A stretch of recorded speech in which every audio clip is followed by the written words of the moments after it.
Okay, Dave, here we go again. New week, new challenge. Of course, it's not been a weekend that you want to remember too much about, but you've got to get on with it, and you're going to get with your players today ahead of a game on Tuesday night. How do you start when you've had a defeat like that? How would you start your preparations with your players as the manager?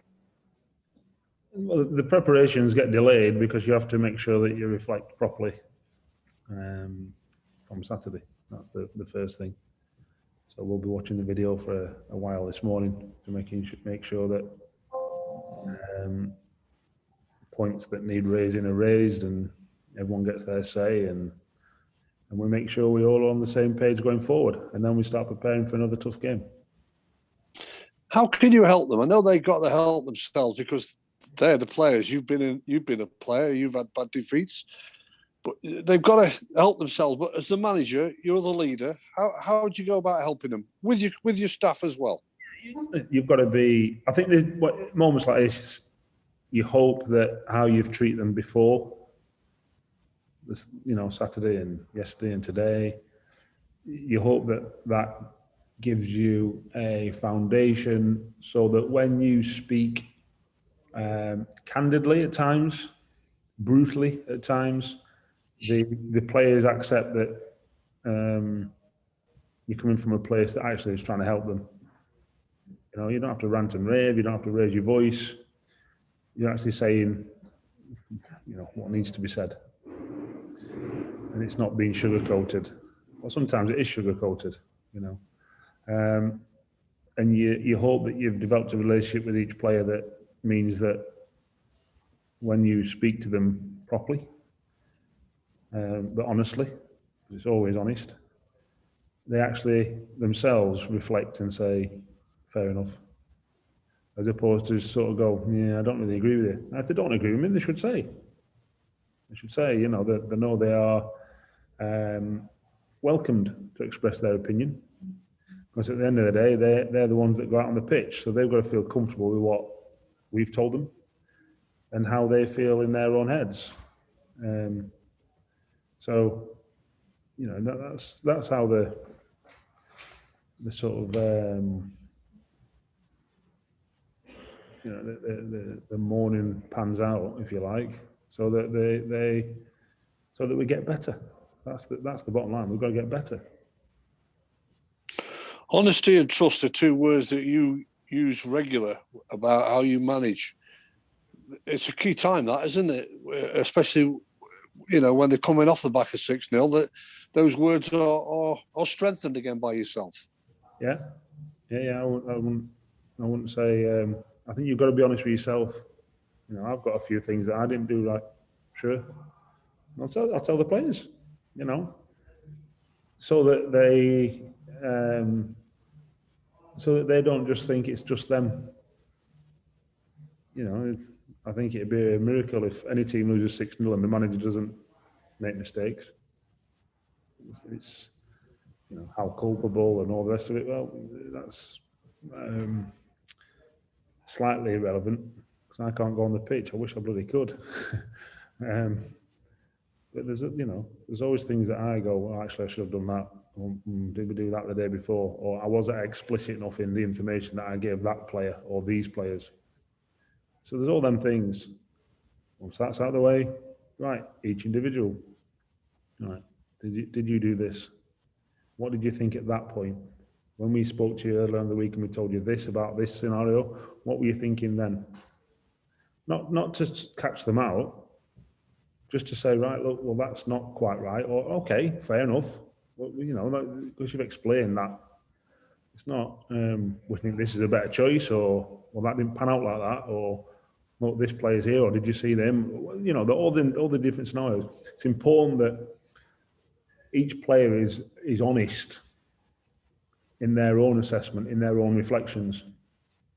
The best ones do it as a matter of good practice. That's what the best ones do. The ones that develop the fastest, develop the quickest. But as a manager, that would be foolish to leave that to chance. So we have to do that. It's going to be interesting, of course, come around about 5 o'clock tomorrow tea time, your team that you select, because you can't go wholesale 12 changes. You can't do that. And you will be putting trust in players, because when you do select players, you probably think, well, you'll be hoping that they think he's giving me another opportunity, because you could have changed him or you could have changed him. How will you go about picking that team? What will be in the back of your mind? Because at the end of the day, that is a big role that you play to get the team selection. Yeah. I think you've got to take into consideration Saturday. You've got to take into consideration the opponent. You've got to take into consideration form. You've got to take into consideration who deserves an opportunity that might not have played Saturday. So all them three, four things, as opposed to just go, all right, Saturday he was crap Saturday, he doesn't play. I don't think you can think as in isolation like that, or as binary as that, because that's not football, and you pick the same 11, are they all going to respond properly? There's an argument for that, isn't there? So, it's the default when a performance like Saturday happens is to say, right, he can't play. When actually you might go, he might not play in 2 games' time, because they're the ones that need to go and give a reaction.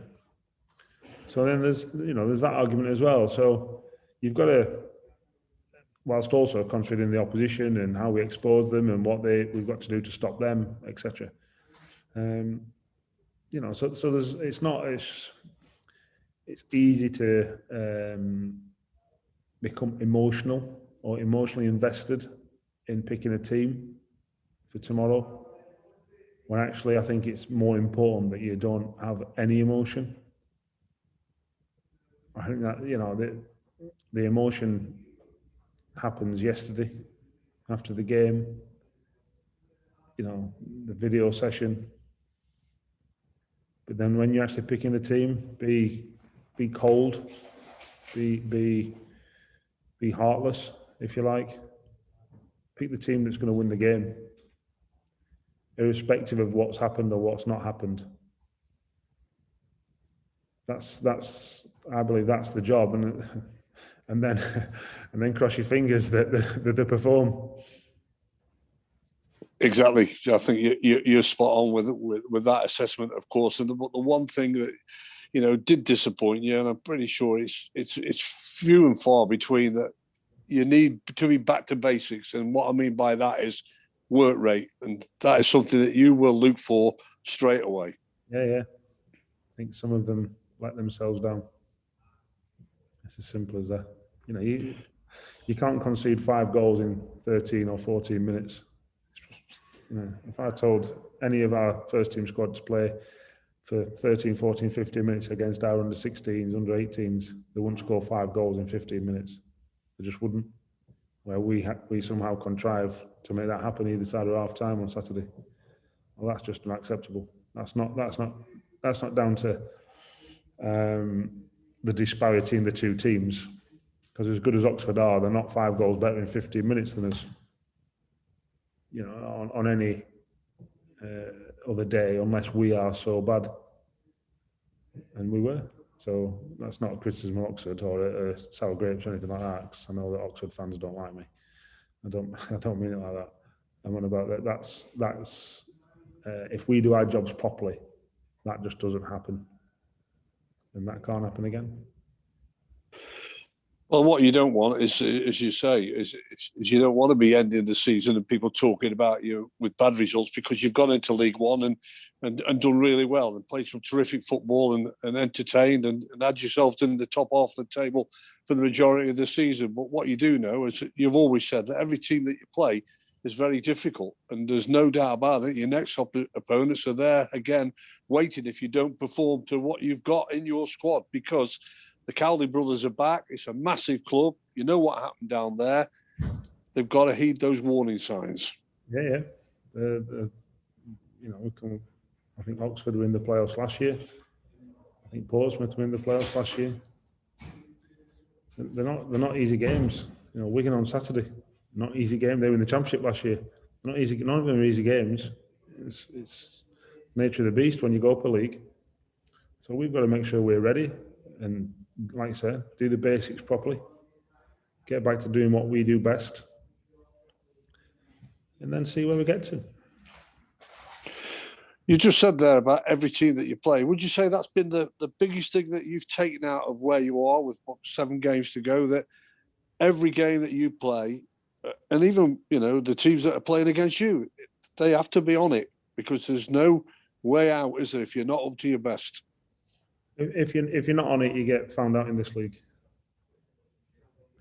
Simple as that. It's as simple as that. You don't get that poor player that you might get in League Two before the game starts. That, even if they perform to the best, it's still a poor player. You don't get that. You get poor players if they don't perform in this league. They're not poor players before the start. That's the bottom line. Every team's got a proper team. And, we've got a proper team. If we don't perform, they become poor players quite quickly. So, every game is a challenge. As simple as that. And we've got to make sure that we rise to the challenge every game, not every other game or, whenever we fancy it, every game. And that's the challenge for the next 7.